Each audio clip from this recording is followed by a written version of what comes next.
So one of my issues with values and corporate values and even personal values is most people have this one word that they use for the values, like excellence. And then you ask them, what does excellence mean? And they might have one sentence description, but it's not really useful for people to use. So I have this it usually takes like an hour per question in consulting. For you to come up with a question where you say yes to it, you know you're upholding your value. And if you say no, you know you're not.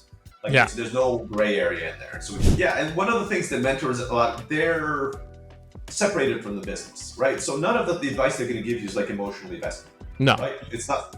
They just want what's better best. If as long as they're good mentors or coaches, they just want what's best for you. That's their prerogative. Welcome back, everybody, to the Founders Corner. In today's episode, I have another great, exciting guest for you. His name is Ray Blakney, and he is a serial entrepreneur, father, and a husband. And I love this part. He is a part-time sword master, is what I'll call him. Let's welcome Ray. Ray, how you doing? Not too bad, Seth. Thanks for having me on. Thank you for coming. So before we start, I always like to ask, why are you on the show? Obviously, because you're a serial entrepreneur. I can't wait to hear all your stories. One thing I love when I talk to you, Ray, is that I don't have to talk much. So it's awesome because you just kind of carry the conversation, you go with it. So I love that. But where did Ray start? What's his history? How did you get where you are today? Just give us a brief overview.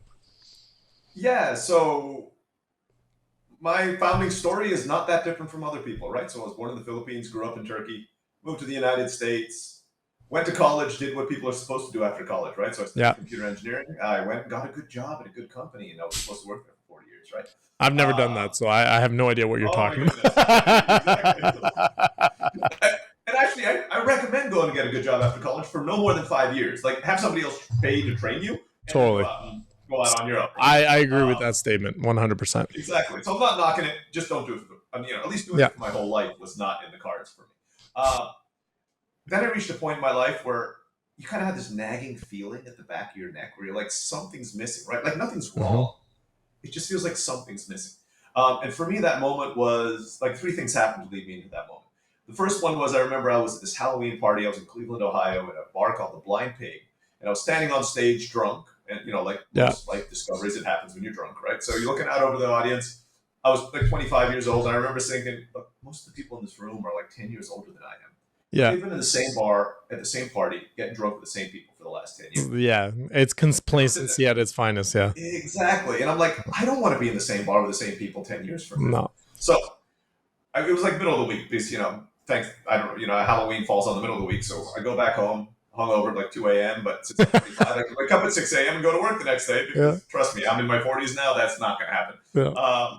So I think you break around 30, and then 40 is a no-go. Like, there's no way in hell. Exactly it. It starts going down around 30. So and at this point, it's just not going to happen. I'm very close to my 40s, and I still can't do it today. So I was going to say, take advantage of the last few years you got, right? So, I'm about to have a kid too, so there it is. It's done. It's gone. And you're not going to sleep anyway. No, what is sleep these days? Exactly. So I go to work the next day, and in my hungover state, I'm kind of faking getting some work done. And then my boss comes in. I was a computer engineer at the time. I kind of ran a tech team, so my boss came in. It's like, hey, there's another team lead who's celebrating an anniversary at the company. Please come into our conference, conference room in like an hour. And we'll celebrate. So an hour later, I go into this conference room. And for anybody who's worked in these big stuffy corporate offices, don't get me wrong, the company I worked for actually treated us very well. Yeah. I wasn't complaining about that, but it's one of those office rooms that have no windows, and they have those walls which have the cushioning on it. Like you can kind of push it on the cushioning. There's sound absorption, I think, something like that. And in the middle of it, there's this fake wooden table with grapes and cheese on it. The typical corporate cheese platter kind of thing. So everybody goes up. Yes, the cheese platter from the local grocery store. That's exactly it. So everybody gets in the plastic bag and everything, or the plastic tray. Little plastic plates on the side for you to eat your stuff. You know what I'm talking about. I know exactly. Most of your listeners will as well. If you work corporate, you know exactly what I'm talking about, right? So I go there. I congratulate this person for his anniversary. He's a good bit older than I am. Then after a few minutes, the CEO of the company, this is a Fortune 100 company, kind of walks in the room and says, thank you for 40 years of dedicated service to our company. And then that's your aha moment. That's where you were like, I am getting out of here tomorrow. I will never be this. That's it. I wasn't quite there yet, right? Those two things happened. You're smarter than me. You would have gotten it faster than I did. But like, it took me one more step to get there. And I remember sitting there, and they give him a plaque and he gives him a watch. And I'm like, I don't want that plaque and I don't want that watch. No, that plaque. But Ray, back in the day, that was your life. That security and just having the ability to say, I have a stable job. I've been there for 40 years. Like, that was your badge of honor. Now I've noticed is transition to more like, are you an entrepreneur? Like, are you your own boss? Like, that's what today is. Yeah, you're right. But I agree with you. I would hate my life. I would die. And 20 years ago when you said entrepreneur, that was like a code word for unemployed, right? Like, when I started, I think it still is. Probably, it's for a lot of us, it actually is, right? So that happens. Then I go home that night, and that's kind of getting stuck in my head. And then a commercial comes on TV for the U.S. Navy. And my respects to those in the armed services. Yep. But if you shoot at me, I'm running away as fast as physically possible. So it did not make me want to join the Navy. Yep. But there's this one scene in it where it's nighttime. I remember it vividly. Or at least this is how it is in my mind. And this is in the U.S. right now, right? This is in the U.S., exactly. U.S., yeah, US. Okay. And then in the night, this like dinghy comes up on the beach, and all these 5 Navy SEALs come up, like arms, the weapons range. They always make those commercials very epic. Very the music is playing. Yeah. Music is playing in the back. You get amped. You get amped. You're like, yes, I want to join the Navy. Give me that gun. Exactly. And then in the stars they write, if they were to write a book about your life, would anybody want to read it? Ooh, okay. Those 2 things just happened. So I was in the bar, I was out of the crowd, and I'm like, I don't want to be here. I was sitting in there in a conference room, I don't want to be here. Yeah. And then I remember looking at that question and thinking, if I keep on this track, no. Right. I won't want to read my own book. Like, what's it going to say? I sat in a cube for 40 years, wrote code? Yeah. So literally the next day, I went online and applied for something called the Peace Corps, which is a volunteer organization that sends you to another country and pays you just a few $100s a month. Yeah. 3 months. It usually takes 1 to 2 years to kind of get listed. 90 days later, I was touching down in Mexico. I quit my job for my boss. Wow. He's like, "Oh, you're going to a better job?" I'm like, "No, I quit to get paid $150 a month." I've decided the Peace Corps is better than here. They actually offered. I mean, they were kind of like, if you want to come back in 2 years, we'll hold your job for you. I'm like, I'm back. But like, this just wasn't. I mean, I wasn't going to lie to them. Like, this is not the path that I want to do. Yeah. So I said thank you. I gave them like a 2-month notice, so plenty of time to find somebody for me to train it. Left, sold all my earthly possessions, came to Mexico, met the woman who's now my wife, and that actually led me into entrepreneurship because I didn't want to go back to the U.S. So we figured, hey, we know nothing about business, marketing, or anything else. We have no money in the bank account. Why don't we start a business? Because that's obviously a logical thing. So that was the first business we launched together. That was our first exit together. I've launched the 4 businesses I've sold. 2 of them I've launched with my wife. Right. Wow. Yeah, that's a rare combination, by the way. Yeah. It's getting more common, though. I'm meeting a lot more like spousal entrepreneur couples out there. Yeah, as long as look, I'll always say this, and it doesn't matter if you're the female or the male. One needs to be the driver, one needs to be the supporter. Like, you can't both be driving. If you both drive, you're both separating. Like that, you're driving in different directions, to be honest with you, right? So I've seen plenty of, actually, him, and he's one of my, people I love to watch, Dan Martell. He's very famous and vocal about the fact that his wife is like quite the supporter, and so I've seen plenty of situations. 2 months ago, I think, in California. Yeah, there you go. How was that? That was a cool event. There were about 100 people there, and cool. He's not a big fan of the name of my book, but a few publishers actually did like the name of my book who were there. So, well, he just published his own book as well. He just published his as well. That's right. So actually, his publisher I was speaking to as well. Buy Back Your Time is his new book. But yeah, no, and he, I do agree that I think if you get that combination, it's a deadly combination. It's phenomenal because you both care. I think that's the key thing, right? And every entrepreneur understands. Yeah, it's not like, why are you working so late? She would know exactly why I'm working so late one night, or exactly. She's working so late, I know exactly why she's working so late. Exactly. Yeah. So okay. So you've started 4 projects. I'll startups projects. I call them projects. And you've had exits, which is amazing. What turned you into starting those projects besides the fact that you had no money and it was just an idea? The cop-out answer is I have ADHD. So I started way more than 4 projects. I've only sold 4. I've actually launched close to 20 profitable businesses in the last. I genuinely hope my child has ADHD, by the way. It's a Like, it superpower. served me really well. Yeah. It's superpower. If you know how to harness it, it's a superpower. Yes, a lot of discipline. Like I teach a Japanese martial art, which is sword fighting.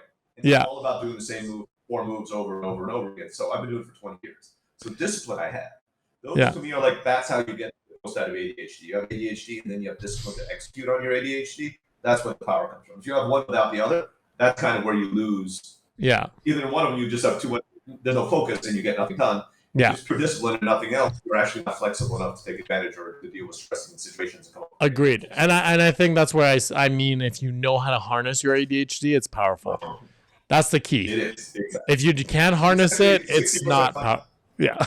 Exactly. 60% of entrepreneurs or something, there's studies out there have ADHD. Like, it's a very common trait in entrepreneurs. Yeah. So You'd have to be.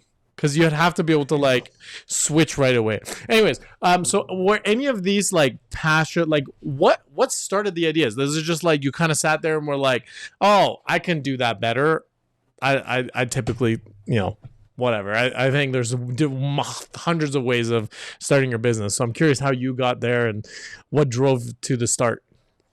Yeah. So generally, I think there are two types of entrepreneurs out there: the visionary entrepreneurs, those who create something we don't even know we need.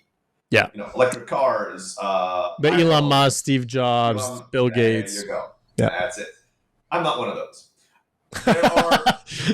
You're so humble. Exactly, but like most of us aren't. Like, let's be honest, most of us are not doing that kind of Those are rare. Those are incredibly rare people.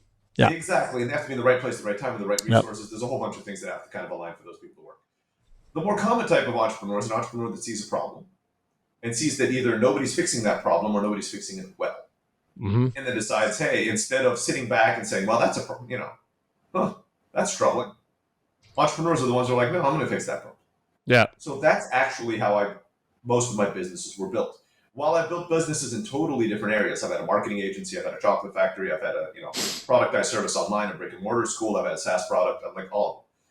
They were inspired by each other, right? Because one example I'll give, one of the businesses I have right now is called Podcast Talk. And the reason it's a software that gets you booked on podcasts on autopilot, right? And the reason that came up was because I have another business, the one I recently sold called Live Lingua, where during COVID, we were growing, we just grew 40% the first month, and I was looking for a new marketing channel. I wanted to get on more podcasts. Right. There was no easy way to get on podcasts. So I built an easy way to get on podcasts. Like, that's where the idea came from. Right. So it has nothing to do with my language school. I just do it. I'm a computer engineer. I know how to design that solution. I designed it. I built the MVP myself, and then I brought in programmers to actually do it well. And then the product got launched that way. So that's generally how I do my businesses. They're not like in a vacuum, me sitting there and like, oh, there's a business idea. It's no, I look for a solution. Nobody has a solution, or the solutions are really awful, and I don't. Right.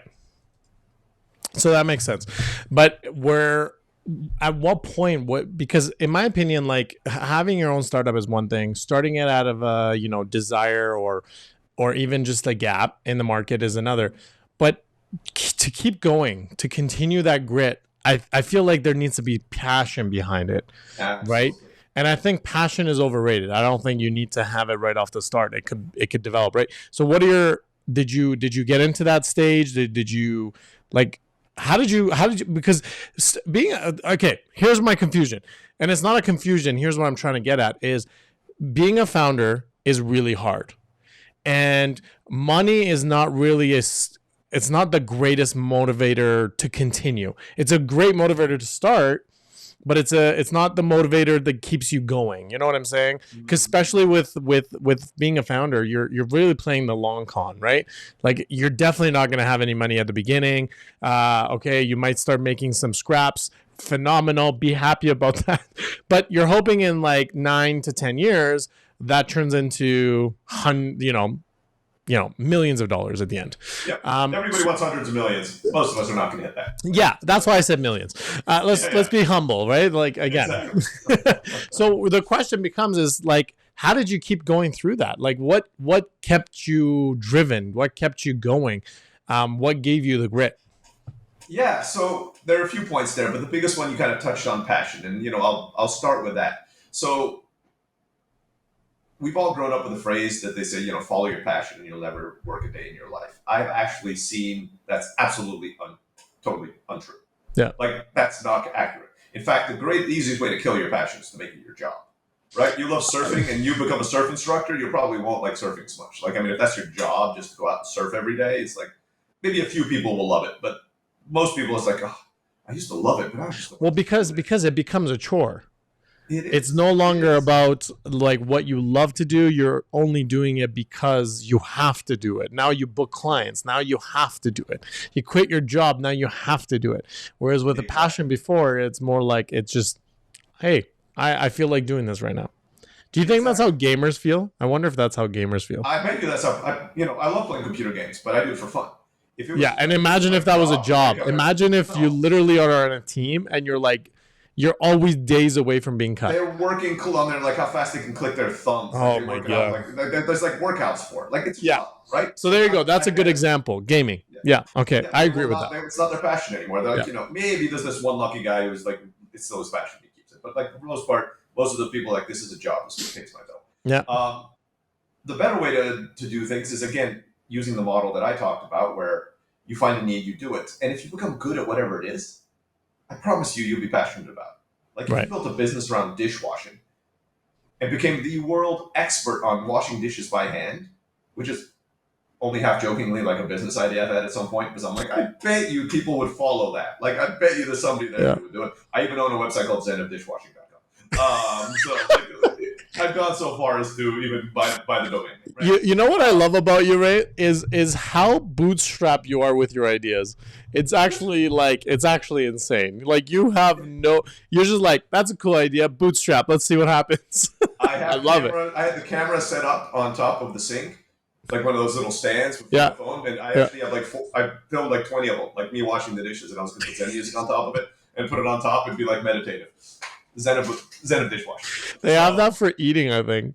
Like they'll record like that's funny. The sound of it, people like it. So like some people are gonna just get, because the beauty of dishwashing, not to go too far on tangent, you start with something messy and you finish, and at the end there's something clean. Yeah. In entrepreneurship, there is no finishing at the end. Right? No, yeah. For me, there is that relaxation. Yeah. I started with something and I was able to finish. Yeah. So there is the relaxation of all of that. So but building your passion is just when you become really good at something, I promise you'll be passionate about it. Mm-hmm. Arguably, I don't want to say I'm really good at online businesses, but my batting average is considerably higher than average.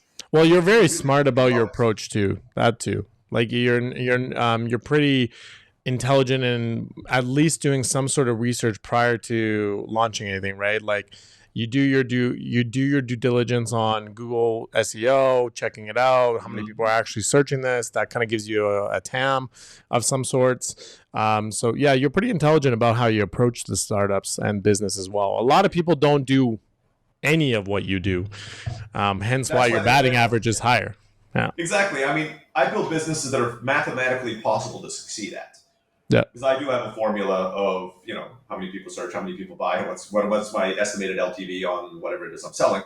Or, I say LTV because I'm usually productized service in ed tech, right? But just, whatever it is you're selling. And you can actually figure out in probably 30 minutes to an hour whether your business is feasible. Yeah. Other people I have this amazing business idea. Everybody's going to want it because my best friends said it was a great business idea. Yeah, I always tell founders to get over themselves on that. It annoys the crap out of me where no, they don't talk to their customer. You know what? Like to your point, you're not really even talking to your customers. You're seeing what your customers are doing.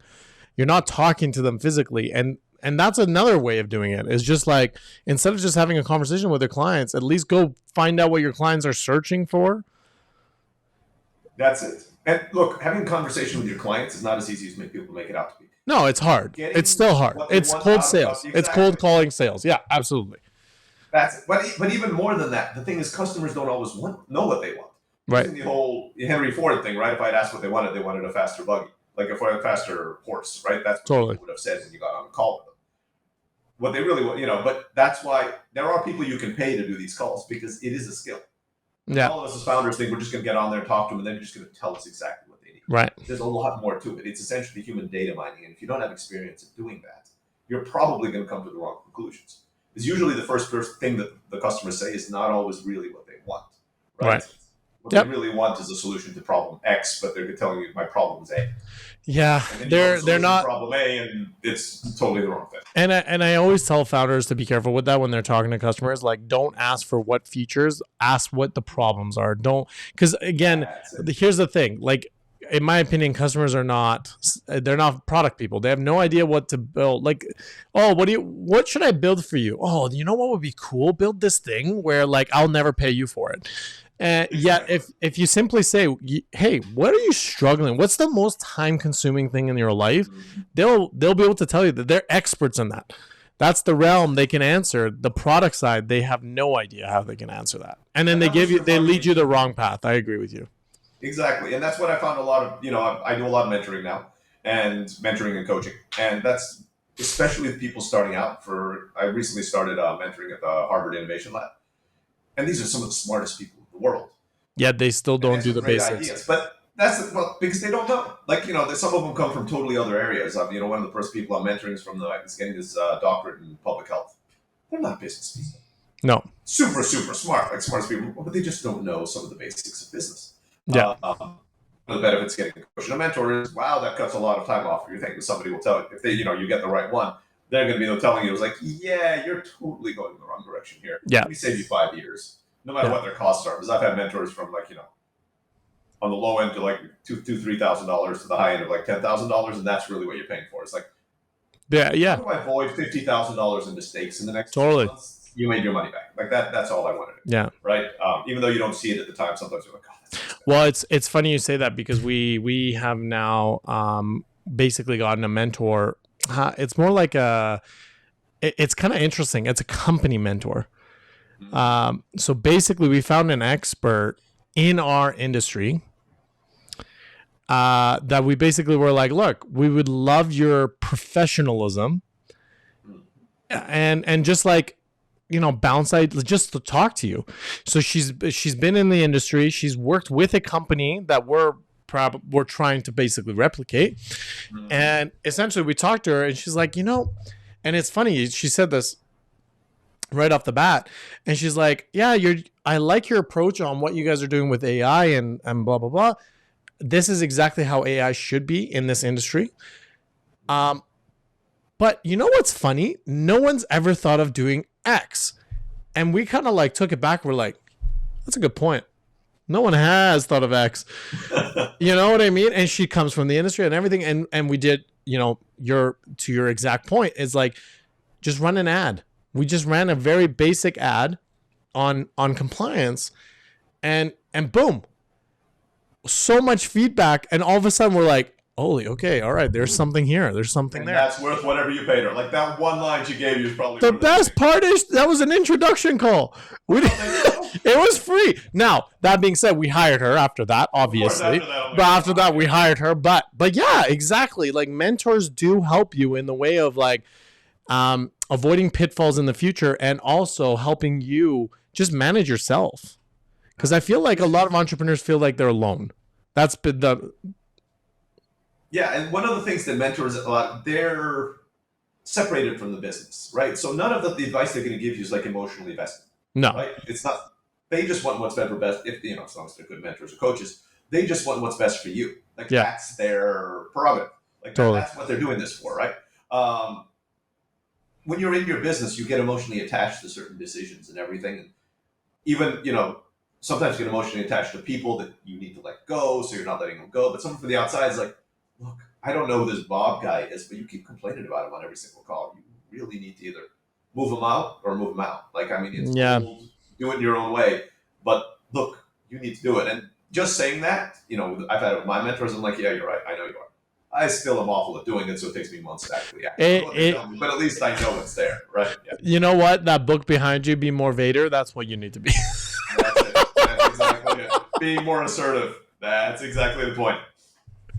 So yeah, I agree with you though. I think mentors really help you bring on, validation is huge. Because a lot of times what happens with the founders, they just don't have the validation. They don't know if what they're thinking is correct. They don't have the money for the team to be able to get that team to validate them. And then on the other side is sometimes it's just one of those scenarios where it's like, I know what I have to do. And, you just need to little kick in the butt to kind of make it happen. So I agree with that. I've heard like stuff from mentors that are obvious when they say it, right? But until they do, it doesn't work.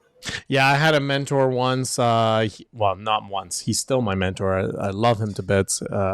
His name is Mr. Roderick. He's amazing. He's just like empathetic, understands you, and again, separated, not emotional to the business itself, but emotional to you. Like they want the best for you as a person, not so much for the company and everything else. So they kind of guide you through that whole emotional roller coaster that being a founder is. So, we're talking about how challenging it is to be a founder. So what are your thought processes but like, what are your thought processes behind starting your own business? Like why should someone take the leap? We always on this podcast talk about how hard it is to start your own startup because we want to be real about it. But why should I take the leap based on what you're telling me? So I'll start with the caveat saying don't. It's not for you. And I think you heard it here first. Exactly. Founders Corner tells their founders not to take the leap. Not to take the leap. And probably not the people listening to the Founders Corner, but like for 99% of the population, starting a business is not the right choice. Yeah, I agree. Because they started under the wrong pretense. I agree with you, yes. And it's just personality types, doesn't work for. Like if you need any kind of certainty, being a founder is not for you. A-types cannot succeed as a founder. Exactly. Well, that's a lie. They can, but they struggle mentally because A-types like everything to be structured, and there is zero structure. There won't be any. But regardless of your personality type, look. I consider myself kind of emotionally a pretty stable guy, but like I've had depression and anxiety attacks during my 20-year journey at certain points. The way I describe being an entrepreneur is the same way, and this is going to be relevant to you, as people, whether you decide to have kids or not. So what's the difference in life when you have kids versus when you don't? When you don't have kids, your range of happiness and sadness is here. So like there's the middle line in the middle, and it's here. When you have kids, that line expands all the way out, which means you can be happier, but you can be a whole lot sadder too, right? So like your variation just founding a business is the same thing. When you work at a job, your range is like this. You can be happy, you can be sad, but you're not going to be super happy because it's not your business, and you're not going to be super sad because it's just a job, right? Like totally. That range. As soon as you become an entrepreneur, that range just goes up like 10x. Massive. You can be massively happy. Yeah. It's like things work out, but you can enter depression and sadness because it's all on you when things don't. Mm-hmm. Most people are not ready for. Everybody pumps up the top side because everybody thinks their business is going to succeed and it's going to be a straight line to the top, even though we've all seen the gif about the little squiggly line to get to the top. The founder optimism. Yep. Exactly. It's founder optimism. But we totally discount the downside, and the downside sucks. I told you, I've been in therapy before. And and to be honest with you, the downside is a lot more frequent than the upside, especially at the beginning.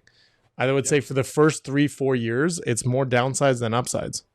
Absolutely. And that's what people don't realize. And it's why most businesses fail in 2 years. It's usually not because the business idea is bad. It's just because people can't put up with it. You know what's funny is anytime we talk to a founder and he says, I'm doing this because I think I can make a lot of money with it, we avoid them like the plague. Because you're not going to survive. If you make a little bit. Yeah, you'll be lucky if you make a little bit. Most people make more money in jobs. Like, what is it? It's a slightly old statistic, but there's this old book that I really like reading called The Millionaire Next Door, and they did a study of like how much the average business owner, this is, pre-tech time, so it changes things a little bit, but the average business owner, even according to statistics, makes about $70,000 a year. Yep. $80,000 a year. If you have a college degree in any kind of, like a computer programming, and 100,000 minimum. Easy for a whole lot of stress. Less stress. And remember, average is 70,000. That means 50% make less than that. Right? Yeah. So if you're thinking you're going to go in there and build $1 million idea, you're probably not. Like even getting to, like when I built my first 7-figure business, I still felt like a beginner until I met other people and were like, wow, you have a 7-figure business? I'm like, yeah. What do you mean? I still don't know what I'm doing. And then they're like, that puts you in like the top, like, I don't know what the statistic is, like 2-3% of businesses make. You know what? Figures, right? We always say it takes 10 years before you're an overnight success. For me, it was 7. I jokingly say 7 years to 7 figures would be the name of one of my books. There you go. Nobody would ever buy it because everybody wants 7 days to 7 figures. Nobody of course. And that, I think that's the big problem, is there's just so much stigma behind startups having to succeed. They have to succeed in a year. They have to succeed in 2 years. Some of the companies I know that are going for Series A, they've been around for 5 years. Well, it's a lot. It comes from the VC world, though. So the world I play in is actually the bootstrap world, right? Yeah. Like, I've never taken VC money or significant investor money from anybody. And in that game, which I think is the game most people should be playing, because the VC it's a different thing. I always recommend, if anybody wants books, read Sandhill Road and Venture Deals. 2 things. Yep. Sandhill Roads is a really good one. Yeah. Before you even start, read those 2 books. Because that's what I did. And I read them and I'm like, hell no, I'm not doing that. Yeah. That's not the life I want to live. I'm like, maybe I have a 1 in a million chance of making $1 billion going that way. But I'm like, that chance is not big enough for me to give a sacrifice everything. But here's the thing, Ray, you don't have to be $1 billion company. No. I don't know why everyone has this idea that they have to be $1 billion company. Like, if I start a company and I make if I make a $5 million revenue, $10 million revenue, there's going to be companies coming and banging on my door wanting to buy me out for 50, 60, 70, 80, maybe 90 million, right? Like, that is an option for a lot of people as well. And you can go smaller than that. Make a company that makes $500,000 and somebody's going to offer you, let's say, 4 to 5 times, so $2.5 million for it after a few years. And you actually own majority of shares. Yeah, you'll own 100%. Like, I mean, that's usually what happens for me. Like, I own 100%. You make all of it.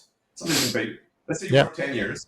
You built the company makes 500,000. So let's say you put away a few $100,000 while you're at it, and then somebody gives you another 2.5 million afterwards. You structure it right, like as in the U.S., C corp with qualified small business stock. So you pretty much pay no taxes on the exit. Yeah. And you get $2.5 million in your bank. Yeah, I think with most startups, I think they need to realize they don't have to be $1 billion company, but they also shouldn't shoot for like mediocre either. And at least that's my thought. Actually, I will disagree with you there, because I think there's a lot. I know you will. Exactly. There is a lot. Everybody's going for the $100 million companies. Yeah. If you focus on if you consciously try to build a $1, $2, $3, $5 million company, your competition is actually very low. Because no one wants to sell at that point. Exactly. No one wants to sell, but nobody's actually shooting for it. So if you want to build the best $2 million company you can. Well, if you go hyper niche, that's your thing. That's exactly it. You'll have much less competition. Because especially if your niche is only like $2 or $3 million big. I say only with air quotes, but let's say it's 2, and you own 80% of it. Like, big boys, VCs are not going to, if you go to a VC and say, I have a $2 million business. No, they won't invest in you. Yeah, they won't. Like, what are you talking about? Yeah. So your only competition are people who are bootstrapping at that size. Yeah. And the beauty of that means most people who are bootstrapping you have the early mover advantage, means you already have like the market share. So don't just rest on your laurels. Somebody could beat you eventually. But you also have the experience that they don't have. They're bootstraps. They're probably just starting from scratch. So, yeah, you're there. You keep it. You have $2 million. Let's say it's a decent 30% profit margin. You're making $600,000 a year in $2 million companies. Probably you can run it for 10, 15 hours a week. You have to put a good team in place, because you have enough money for a team there. Yeah. Most people are perfectly happy making $500,000. Oh, yeah, I agree. I meant US, Canadian dollars. You probably have to make $5 million. Yeah, exactly. Canadian dollars is monopoly money. It's exactly. That's pretty much, that doesn't count. Yeah, but in American dollars, let's say 500,000. I think. I think it was the other day I watched a TikTok on a girl. She's like, me and my husband were the top 2%. We're top 2% in Canadian income earners in Toronto. And she's living paycheck to paycheck. Wow. And she's like, I get out, I'm spending $100. Apparently $100 is the new $20 bill. And it is insane. I mean, you are living in Toronto, to be honest. So their rent is probably, a solid 6, 7, or mortgage is $7,000, $8,000, right? So I get it. I get what she's saying, but like, how depressing is that you're top 2% in Canada, and that she's probably not the only one, to be honest.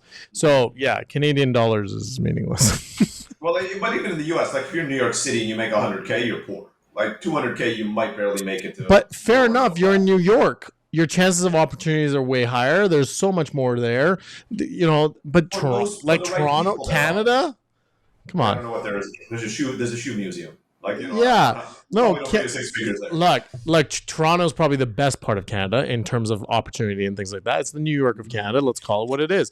But the point is like, why is living in Toronto probably more expensive than living in New York? I have no idea. I have an aunt and uncle. It makes no sense. Mm-hmm. So, anyways, that's off topic. Canadian money is monopoly money. It's pointless. You got it. So yeah, build your smaller business. For most people, I think that's actually going to lead to. Let's talk about the fact that you've now, based on your entire experience, you've now are starting to write your own book. So do you want? Is it okay if you share a little bit about your book? What's going on? What's happening? What's you starting? What is it even about? Yeah. So the name of the book, I don't know if it was planned, but our segue was pretty good into this one. So well, we were talking about planning and Canadian, income, things like that. Yeah. And it's we were also talking about the right size business for what you actually want out of it. Right. And that's where a lot of founders kind of get stuck because everybody thinks you need $100 million business. Yeah. But so when I sold my last business about a year ago now, in January, somebody approached me to become a coach and mentor, and I told him, no, I'm not a coach and mentor. Like, I started my own business. I don't know what you're talking. And he kept on asking and asking and asking. And I kept on saying, and he's very polite, really. I was kind of flattered. I'm like, yeah, wow, this is nice. But I kept on saying no. And eventually he asked, and I kind of gave him a price, and I'm like, I want part of your business. Like, I thought he would say no. He's like, yeah, sure. I'm like, oh, what? Okay. It means I actually have to do it.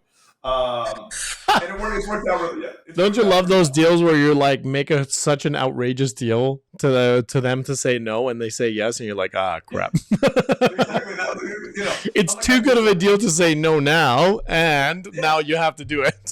Now I actually have to do it because like the whole point would be for you to say no. Yeah. It worked out for him though. Business company went from 300,000 to 1.5 million in the last 7 months. He's been working with me. So I should, in hindsight, I should have charged a lot more and probably asked for a lot more stuff. See now, but it's 2020 vision. You just leave it where it was. Exactly. But he's had 500% growth in 7 months working with me. But my philosophy is only. So out of curiosity, what was that business, and what advice would you give a founder that was in the same boat that made it go up? Like, what was he doing wrong that you were able to put him on the right track? Yeah, so he wasn't doing anything wrong, but it's the reason a lot of people get stuck at the mid 6 figures range, right? People get up there, you're a moderate level of success. So it was an education business as well, which is my right up your alley. Product I serve, the education product I serve. Like that's kind of where the space I coach. Like if you're SaaS, I'm not really the guy for you, right? Like, but if you're looking for somebody to help you build your everybody has a specialty. I agree with that. Exactly, you have to. When everybody says I can do everything, is like they're lying. Like there's just too many nuances to certain industries that there's like overarching stuff, but that 20% difference makes all the difference in growth. For him, it was kind of figuring out his systems first and figuring out who to hire and fit into the right seats and put him into kind of his zone of excellence. And we're still working on it. Like, I mean, we've done enough of it. I'm still pulling him out of other tasks to put him stronger on. We're still on a pretty strong growth trajectory there. I worked with another person it was in a similar boat. They've grown about 20% in the last 4 months. There you go. Okay. Gross revenue of working with them as well. And for them, it was actually they had some bottlenecks in their systems that we figured out. So I'm not going to say there's like one thing that everybody at 6 figures does, but it's generally either a system or a hiring problem that you have to do because you already have product market fit at that point. Yes, it's about scaling. How do you scale it? That's where you're at. Exactly. They get stuck in the scaling because their systems or the processes. And it's kind of without experience, it's sometimes a little hard to figure out exactly where you're doing it wrong, and you spend years trying to like tweak stuff, and you're tweaking the wrong thing, and it's not doing it. If you don't know what you're doing and you're tweaking the wrong things, it's really just driving less and less. Exactly, and then eventually you burn out, and the company dies. So I started working with them, and one of the things I started with I started with him and I started with other ones was, you alluded to this before, like your mentor does the same. My client is the person, not the business. Yep. And that's the philosophy I go into with everybody I do coaching with. So for me, there are 4 pillars in life, and I kind of knew it abstractly from my first few clients, but I kind of put it together in the 9-year letter book that I'm trying to finish up right now, which are relationships, finance, health, and fun. Yeah. Most people don't include the fun part because look, that's what life's about. We need to do that. So fun for me includes relaxation. Health includes mental, physical, and spiritual health for whichever one of those apply to you. Finance, I say finance because at the beginning when I did it, I'm like business. Then I realized not everybody in the world is an entrepreneur, and this can serve people who have like jobs as well. And then relationships, which are the key to a lot of things in life. So family relationships and even friendships. that you have outside of that. Yeah. So basically what I do is in the 9-year letter is we fill out this worksheet and kind of go through all those 4 columns, and we put in what I call bricks, which are like these important points on where you are right now. Then we go through something called the guardrail questions to figure out what your values are. So one of my issues with values and corporate values and even personal values is most people have this one word that they use for the values, like excellence. And then you ask them, what does excellence mean? And they might have 1 sentence description, but it's not really useful for people to use. So I have decided it usually takes like an hour per question in consulting for you to come up with a question where you say yes to it, you're upholding your value. And if you say no, you're not. There's no gray area in there. So we kind of work through that. Then we come up with your 9-year vision of where you want to go in your relationships, in your business, or in your finances, in your health, and in your fun. Then we start checking if there's any discrepancies at that point. You know what's interesting about your book is the fact that honestly, I can honestly tell you that no one does this before starting their business. No one. Nobody does. Nobody does. I've seen most businesses fail. Not because of what happened in the business, but if you're focusing on your business all day, there's one client I hope to be working with. I sent him a proposal this morning. If he's working, he runs a $10 million company, but he's barely home and he has a new kid at home, and it's affecting his relationships. Yeah. And that's why the business might fail 5 years down the road. Because if he has to go through a divorce and he doesn't see his kid, do you think that's not going to affect his business? 100%. Or if it's a health thing where somebody sacrifices their health, they're severely overweight, that's going to affect your mental capacity. Yeah. If you get a surgery for 6 months, you get hospitalized for surgery, do you think that that's going to crash your business? Even the fun and relaxation, if you work for 3 years straight, you're going to burn out. So I make sure you plan fun activities for you, either weekly, daily, take a vacation once a year, whatever it is that helps you recharge needs to be part of your plan. So that's what we do. So we build the 9-year plan, and then we build it down to 3 years, 1 year. You can anybody who's an entrepreneur will be kind of familiar with the general planning principles, but most people only apply it to their business. They don't apply it holistically to their whole life. And I think finance, I'm gonna really hone in on that. I mean, fun, I think it's more about how do you decompress for me. That's exactly it. Right? How do you recharge is what I mean by fun. Yeah, exactly. It's more of because you're going to need it. Like you may not need it in a job. It may just be more casual, but like in an entrepreneurship, you need to know how to decompress. And then I say my pillars. I have 3 pillars that I abide by. One is sleeping 8 hours minimum, no matter what. I tried the whole 5 a.m. I'm a kid, so I'm laughing. So yeah. Oh my God. Like 5 a.m. club, like screw that club. I want nothing to do with that club. Right? Like, and then pillar number 2 is understand when I'm on my peak times and my low times. So in the mornings, I'm on my peak times. I'm thinking really straight. I'm focused.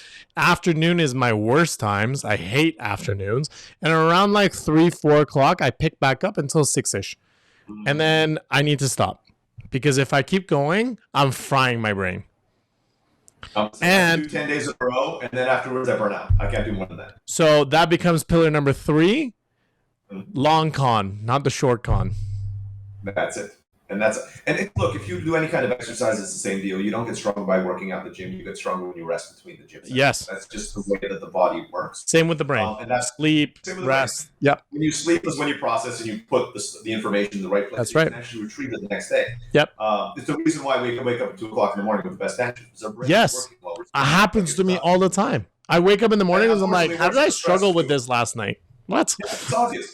Your brain figures it out. You need to work it. Obviously, if you're super stressed, that's also when the time 2 o'clock in the morning is when you wake up, because that's when the stress kind of goes in your brain. It's sorting stuff out. But it's just the way that our brains work. So that's the premise for the 9-year letter book. And then at the end of everything, I'll caveat this with, I'm not a very kind of foo-foo kind of guy, but the science is pretty strong behind this. You write a letter back to yourself, handwritten on a piece of paper, actually mail it to yourself if you can, from yourself in the future, telling yourself, this is what we did, this is what we reached, this is the struggles we had along the way. You mail it back to yourself and you read it. Yeah, that's cool. And now you're holding yourself accountable, because at the end of each month, what you do is like, that's very cool. Into a meeting, you write a short letter back to yourself. Yeah. And my long-term goal is to have a journal with this, so it's going to have the letter in the front of the journal, and then every single letter you wrote for 9 years. That's cool. So you'll actually be able to track it through. So you're holding yourself accountable to yourself, future self. Your future self is waiting for it. And the dream there is like in 8 years and 11 months, you're right. I can't wait to meet you next month. I've done everything you talked about. My life is where you're at. I'm going to be sitting, the way you described it, sitting on your desk, looking out at your kids on the pond. I'm going to be there in 3 days. Yeah, and I think that helps visualization, because that's a massive one.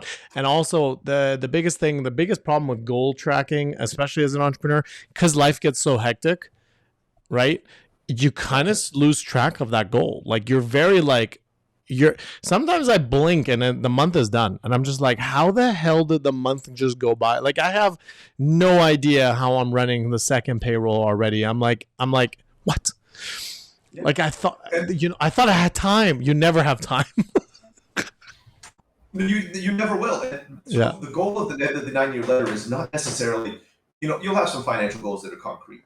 But the way I describe, your 9-year goals there is who do you want to be 9 years from now? Because a lot of people have come to me and they're like, well, you never plan 9 years out. You're absolutely right. There's like, I don't call it. It's your 9-year goals. You have your 3-year milestone, your 1-year milestone, which is like, if you think of it as a journey, that's just a road marker that you're passing along the way. Yeah. The only thing I make you plan out is the next 30 days. Even there, you're guessing a little bit, right? But anything farther than that, as the great philosopher M. Tyson said, the plans last until somebody punches you in the face, right? So, like, I don't love Mike Tyson on that one. Exactly, he's got it right. But the point here is, if your 9-year self, your 9-year letter is the person you want to be in 9 years, nothing should change that, even if plans don't work out. So let's just say your 9-year goal is, I'd like to be able to run marathons, be fit, and 4 years from now you get cancer. Did that change your 9-year goal of being healthy? No. You still want to recover from cancer and get there. The journey you're going to take there is different. Might not be it's different from what you actually anticipated when you started, but you have to change your 9-year goal. If you want to have $1 million in the bank in 9 years and you go bankrupt in 8 years, you still haven't changed you shouldn't have to change your goal. It's a lot harder to get there, but like, how do I make $1 million in a year now? Like that, you have to change your thinking to reach your goal, but you haven't changed your goal. So that's my point. It's not a 9-year plan. It's a 9-year goals that you're setting, and your goals should be stuff that, like, no matter what else happens in your life, that those shouldn't change. Like if you're married to your wife, you want to be married in 9 years. I'm assuming, right? That's the hope and the dream. Exactly, that's the hope and the dream. So you'll have like any relationship, you'll have rough patches, but it doesn't change the dream. You still want to have a happy relationship with your wife and your kid or kids by then. I like that because it really allows the entrepreneur to really try to take a more longer, and we talk about this, right? We literally talked about this earlier in the podcast, is the fact that people don't see this as a long-term thing. They think in like 1 or 2 years they can make this $1 million or $1 billion company. They hear it on the news because the news is only giving you that information. They're not giving you about the 100 other failures. And I think that book really helps, especially a founder, really understand. Okay, look, this isn't a sprint. It's a marathon. And so, what do I want to see at the end of that marathon is the key thing. You're bang on with that. I love that book idea. Yeah. And so, I'm about 30,000 words written for it. So I hope to have at least the first draft done and hopefully published by the end of next year, which will be 2024. I'm already coaching people on this, right? So when I work with clients, I work through this whole system within the first 2 months. I want to get to know you. So what if a founder wants to make you become a client? Where are you? Yeah, so you can find me at the 9yearletter.com, the letter 9. Okay. yearletter.com, or you can find me on my personal website, rayblakney.com. Okay, so that's how they're signing up to be part of your. Okay. That's it. So I've just started this, so most of my clients are word of mouth now. Almost every client that I've had is. You're not doing the SEO, Google search. Not. I'll start eventually, but right now, I just did it. I'm between projects, so I have a little bit of time to dedicate to it. So I'm going to be focusing on this work because it's cliche. I do want to have it. I love doing it. It's really, really enjoyable to me. It's a passion. It is a passion, but it's built. I didn't come into this because I'm passionate for being a coach. Yeah, I did not want to be a coach. Yeah. But I just like seeing other people succeed. And let's be honest, look, if you're looking for a cheap $50 an hour person, I'm not you. But I can take your bit. And I usually work with people in the mid 6 figures. So just for people who are listening, if you're you make 50, my price point is not probably something that you can afford. But if you're making about 500,000, it won't be super cheap, but it'll be it won't wreck any of your yearly budgets or anything for me. And just to make the money back, if I help you grow 20%, you paid me, I made my money back multiple times over. If I double you, way more than that. Right. Like, the guy who's with $300,000 to 1.5 million, like I'm a fraction. Like, what he paid me is like 1% of the profit. Yeah. No, I got you. And every case is its own. So I get it. Exactly. But yeah, just to get people's expectations there. If you're like, hey, I'm looking for a $50 a month coach, I'm like, yeah. I don't think anyone is expecting a $50 coach. You'd be surprised. Well, I mean, but there's some people expecting, like, there are websites out there for coaches that I found that the coaches charge like $70 an hour, and I'm just like, and not in North America. I found some directories recently with it. Okay. I was like, I haven't heard of a coach that's.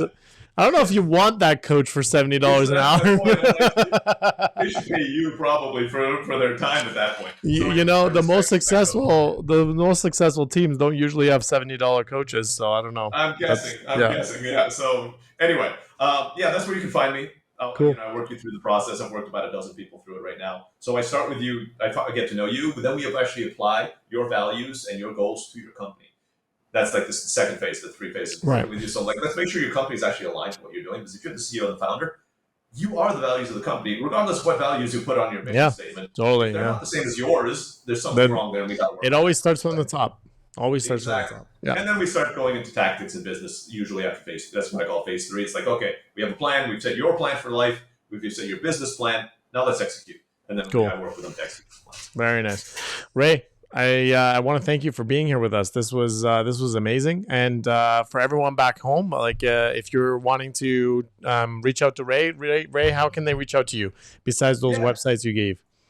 Yeah, so on those websites, or you can actually just reach out to me on social media. So looking for Ray Blakney on Facebook.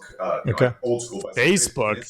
I know, but like Facebook. Yeah, Facebook and Instagram. You showed your age, Ray. You showed your age with that. I know. I'm sitting there, I'm like, don't people use that anymore? So Facebook, Instagram. I just look for Ray Blakney. You'll actually see a picture of me and like sword fighting, so that you know you're the right guy. Or on LinkedIn for the professional stuff. Awesome. Okay, cool. Thank you so much again for being here, man. I really appreciate you taking the time. I know you're super busy, and I look forward to that book. It should be an exciting one. Thanks, Seth. Thanks for having me. All right. Everybody back at home, thank you all for listening. If you found value or you think someone else can see value in this video, please feel free to share, like, subscribe. Without you guys, this show would not continue. So thank you for continuing to support us and watching our episodes. Until next time, quarter out.